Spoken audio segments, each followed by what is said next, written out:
Eduport Swathi miss ആണ്. നിങ്ങളില്ലേ മിസ്സിനെ ശ്രദ്ധിക്കുന്നതിന് മുൻപ് ഇപ്പം നോക്കിയിട്ടുണ്ടായിരിക്കുക ഈ ബാക്കിലുള്ള പിക്ചറിലേക്കായിരിക്കും അല്ലെ.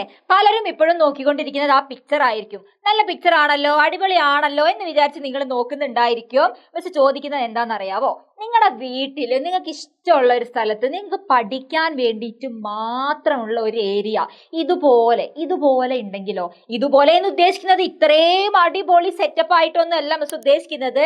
നിങ്ങൾക്ക് വേണ്ടിയിട്ട് നിങ്ങളുടെ മാത്രമായിട്ടുള്ള ഒരു കുഞ്ഞ് ഏരിയ. എന്തിനു വേണ്ടിയിട്ട്? നിങ്ങളുടെ സ്റ്റഡി ഏരിയ ആണത് അല്ലേ. നിങ്ങൾക്ക് പഠിക്കാൻ വേണ്ടിയിട്ട് നിങ്ങളുടെ ബുക്സും കാര്യങ്ങളൊക്കെ അറേഞ്ച് ചെയ്ത് വെക്കാൻ വേണ്ടിയിട്ട് അവിടെ പോയി ഇരിക്കുമ്പോൾ നമുക്ക് എന്ത് ഫീൽ ചെയ്യണം?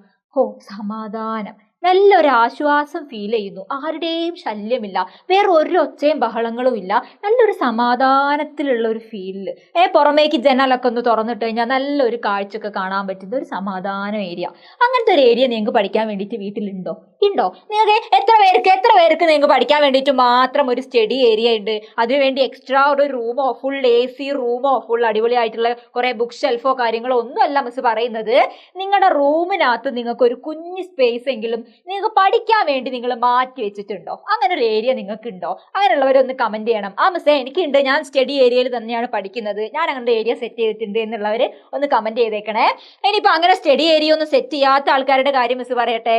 നിങ്ങൾ എങ്ങനെയായിരിക്കും പഠിക്കുന്നത്? ചിലപ്പോൾ വീട്ടിലെ ഹാളില് ഡൈനിങ് ഏരിയയിലായിരിക്കും, ഫുഡ് കഴിക്കുന്ന ടേബിളിന്റെ മേലെ ആയിരിക്കും നിങ്ങൾ എന്ത് ചെയ്യുന്നത്? നിങ്ങളുടെ ബുക്സ് ഒക്കെ ഇങ്ങനെ പരത്തി വെച്ചിട്ട് നിങ്ങൾ ആ ഒരു ചെയറിൽ ഇരുന്നിട്ടായിരിക്കും ചിലപ്പോൾ പഠിക്കുന്നത്. എല്ലാവരും കയറി വരും, എല്ലാവരും സംസാരിക്കും. ആ കൊച്ചയും ബഹളമുള്ള ഒരു സ്ഥലത്ത് ഇരുന്നിട്ടായിരിക്കും നിങ്ങൾ പഠിക്കുന്നത്. അല്ലെങ്കിൽ മെജോറിറ്റി ആൾക്കാരുടെയും ഫേവറേറ്റ് സ്പേസ് ആണ് പഠിക്കാൻ വേണ്ടിയിട്ട് ഏത്? നമ്മൾ കിടന്നുറങ്ങുന്ന ബെഡ് അല്ലേ. നിങ്ങൾ പലരും അങ്ങനത്തെ ആൾക്കാരുണ്ട്. ബെഡിലിരുന്ന് പഠിക്കുന്നവരൊന്ന് കമന്റ് ചെയ്തേക്കണേ. ബെഡിലാണ് ഇരുന്ന് പഠിക്കുന്നത് എന്ന് പറഞ്ഞിട്ട് ഒന്ന് കമന്റ് ചെയ്യണേ, മിസ് നോക്കട്ടെ. ഓക്കെ, ബെഡിലിരുന്ന് പഠിക്കുമ്പോൾ എന്താ പ്രശ്നം? നിങ്ങൾ കുറച്ച് നേരം നല്ലോണം പോലെ ബുക്ക് വെച്ചിട്ട് ഇരുന്ന് വായിക്കും. കുറച്ച് കഴിയുമ്പോൾ നിങ്ങൾ ബെഡിന്റെ മേളിൽ ഇങ്ങനെ ചാരി ഇരുന്നിട്ട് വായിക്കാൻ തുടങ്ങും. അത് കഴിഞ്ഞ് നിങ്ങൾ എന്ത് ചെയ്യും? ചരിഞ്ഞ് കിടക്കാൻ വേണ്ടി തുടങ്ങും. പിന്നെ പറയണ്ടല്ലോ, പുസ്തകം ക്ലോസ്, നിങ്ങൾ കിടന്നുറങ്ങുകയാണ് ചെയ്യാറ്.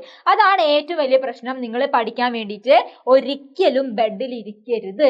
നമ്മുടെ മൂഡ് ആകെ എന്ത് ചെയ്യും? തല കീഴായിട്ട് ബെഡ് അങ്ങ് മറച്ചു തരും. നമുക്ക് ഉറങ്ങാനുള്ള ആ ഒരു മൂഡിലേക്ക് നമ്മൾ പോകും. നിങ്ങൾക്ക് അറിയാവുന്ന കാര്യം, റിലേറ്റ് ചെയ്യാൻ പറ്റുന്നവരാണല്ലോ. സോ എന്ത് നിങ്ങൾ ചെയ്യണം? നമ്മുടെ അടുത്ത എക്സാം ഡിസംബർ എത്തിയിട്ടുണ്ട്. നിങ്ങൾ എന്ത് ചെയ്യുക? അതിനു മുൻപ് പഠിക്കാൻ വേണ്ടിയിട്ട് തുടങ്ങുന്ന സമയത്ത് നിങ്ങൾക്ക് വേണ്ടിയിട്ട് മാത്രം ഒരു സ്റ്റഡി ഏരിയ. മക്കളെ, ഏറ്റവും ഇമ്പോർട്ടൻ്റ് ആണ്. നിങ്ങൾ ഏത് സബ്ജക്റ്റ് വേണമെങ്കിലും പഠിച്ചോ, ഏത് ടോപ്പിക് വേണമെങ്കിലും പഠിച്ചോ, അതിനേക്കാളും എല്ലാം മുൻപ് നിങ്ങൾ പഠിക്കാനിരിക്കുന്ന ആ ഒരു സ്പേസ് നിങ്ങൾക്ക് എത്രത്തോളം നിങ്ങളെ സപ്പോർട്ട് ചെയ്യുന്നു എന്നുള്ളത് അങ്ങനെ ഒരു സ്പേസ് സെറ്റ് ചെയ്തതിന് ശേഷം നിങ്ങൾക്ക് മനസ്സിലാക്കാൻ പറ്റും. അങ്ങനെ ഇല്ലാത്തവർ, ഇതുവരെ അങ്ങനെ ഒരു സ്ഥലം സെറ്റ് ചെയ്യാത്ത ആൾക്കാർ ഒന്ന് സെറ്റ് ചെയ്ത് നോക്കി, ഒന്ന് അങ്ങനെ അവിടെ ഇരുന്ന് ഒന്ന് പഠിക്കാൻ വേണ്ടി നോക്കിയാൽ നിങ്ങൾക്ക് തന്നെ മനസ്സിലാക്കാൻ പറ്റൂടാ. മിസ് സീരിയസ്ലി മിസ് പറയാണ്, നിങ്ങൾക്ക് തന്നെ ആ മാറ്റം മനസ്സിലാക്കാൻ പറ്റും, എത്രത്തോളം നിങ്ങൾക്ക് കോൺസെൻട്രേറ്റ് ചെയ്യാൻ പറ്റുന്നുണ്ട് എന്നുള്ള കാര്യം.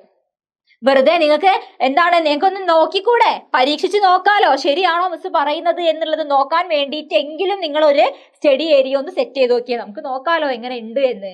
സോ എന്ത് ചെയ്യണം? നിങ്ങൾ ഇന്ന് തന്നെ നിങ്ങളുടെ റൂമിലിടാ ഒരു കുഞ്ഞ് സ്പേസ് മതി. നിങ്ങൾക്ക് വേണ്ടിയിട്ട് നിങ്ങളൊന്ന് സെറ്റ് ചെയ്ത് നോക്ക്. സ്റ്റഡി ഏരിയ ആണ്. നിങ്ങൾ പഠിക്കുന്ന ബുക്സ്, നിങ്ങൾ പഠിച്ചു കഴിഞ്ഞിട്ടുള്ള ബുക്സ്, നിങ്ങൾ എഴുതി വെച്ച പേപ്പേഴ്സ് എല്ലാം ഒന്ന് ഒതുക്കി വെച്ച്, അതായത് അവിടെ ചെന്ന് ഇരുന്ന് കഴിഞ്ഞാൽ തന്നെ എന്ത് തോന്നണം? നല്ല ആശ്വാസം, നല്ലൊരു സമാധാനം ഫീൽ ചെയ്യുന്നു. ആരുടെയും ശല്യമില്ല. ആ ഒരു ഫീല് വേണം നിങ്ങൾക്ക് വരാൻ വേണ്ടിയിട്ട്. റെഡി അല്ലേ? സെറ്റ് അല്ലേ? അപ്പം ഏറ്റവും മോസ്റ്റ് ഇമ്പോർട്ടൻ്റ് ആയിട്ടുള്ള കാര്യം എന്താണ്? ആദ്യത്തത് എന്താണ്? നിങ്ങളുടെ സ്റ്റഡി ഏരിയയാണ്. അത് സെറ്റ് ചെയ്ത് കഴിഞ്ഞതിന് ശേഷമാണ് നിങ്ങൾ ഏത് സബ്ജക്റ്റ് പഠിക്കുന്നു, എന്ത് ടോപ്പിക് പഠിക്കുന്നു എന്നുള്ള കാര്യം. ഇനി നമ്മുടെ ടോപ്പിക്കിലേക്ക് വരികയാണ്, നമ്മുടെ സബ്ജക്റ്റിലേക്ക് വരികയാണ്. അപ്പൊ എന്താണ്? നമ്മുടെ എജ്യൂപോർട്ടിന്റെ പ്രീ ബൂസ്റ്റർ ബാച്ച് നിങ്ങളുടെ കൂടെ ഉണ്ട്. നോ വറീസ് അല്ലെ. നിങ്ങളുടെ കൂടെ തന്നെ നമ്മുടെ പ്രീ ബൂസ്റ്റർ ബാച്ച്, അതായത് നമ്മൾ ഡിസംബർ കഴിയുന്നതിന് മുൻപ് കംപ്ലീറ്റ് ചാപ്റ്റേഴ്സ് നമ്മൾ കവർ ചെയ്യും. ദെൻ ജാനുവരിയിൽ നമ്മൾ എന്ത് തുടങ്ങും? റിവിഷൻ ആണ്. ജാനുവരി ടു മാർച്ച് വരെ നമ്മൾ റിവിഷൻ ആണ് പോകുന്നത്. പിന്നെ എന്തിനാ നിങ്ങൾ പേടിക്കണ്ടേ? പ്രീ ബൂസ്റ്റർ ബാച്ച് നിങ്ങളുടെ കൂടെ ഉണ്ട്. നിങ്ങൾ അതിനൊപ്പം എന്ത് ചെയ്യുക? ബെഡിൽ ഇരുന്നിട്ടല്ല, നിങ്ങൾ പഠിക്കാൻ വേണ്ടി ഒരു അടിപൊളി ഒരു സ്റ്റഡി ഏരിയ നിങ്ങൾ സെറ്റ് ചെയ്തിട്ട് പ്രീ ബൂസ്റ്റർ ബാച്ചിന്റെ കൂടെ നമുക്ക് എന്ത് ചെയ്യാം? അടിപൊളിയായിട്ട് ക്രിസ്മസ് എക്സാമും നമുക്ക് അങ്ങോട്ട് ക്രാക്ക് ചെയ്യാം. റെഡി അല്ലേ? സെറ്റ് അല്ലേ മക്കളെ? അപ്പൊ മിസ് പറഞ്ഞതുപോലെ നിങ്ങൾ നല്ലതാക്കി അടിപൊളിയാക്കി നിങ്ങളുടെ റൂമിൽ തന്നെ ഒരു കുഞ്ഞു സ്പേസ്, ഒരു കുഞ്ഞു ടേബിള്, ഒരു കുഞ്ഞു ചെയർ നിങ്ങളൊന്ന് സെറ്റ് ചെയ്ത് നോക്കിയേ. സെറ്റ് അല്ലേ? റെഡി അല്ലേ? യെസ് മക്കളെ, താങ്ക് യു.